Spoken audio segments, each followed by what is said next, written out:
When Blair Stone was first constructed, we've learned a lot more about trees since then. So they have this asphalt bike trail, which is part of the blueprint kind of design layout.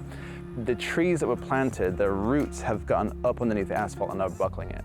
And the trees were too big to really save. If we had come and just cut the roots and repaved the asphalt, we now have a liability because those trees don't have the stability that they once had. They're too big and would most likely fall on the road. And they're all, 8 to 10 inches in diameter of the trunk. So they're not small trees. And so it's unfortunate we have to remove them, but we're doing it for the greater good.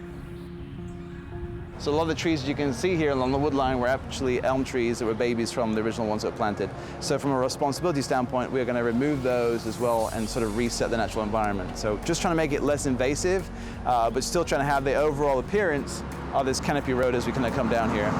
It's also going to allow us to put some ground cover underneath these trees, so that's going to give us kind of a more attractive road.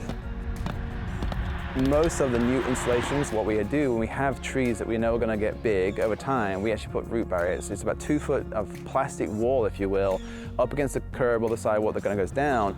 So it prevents those roots from kind of going out. They'll deflect and they'll continue to run down the channel. They're putting in the root barrier.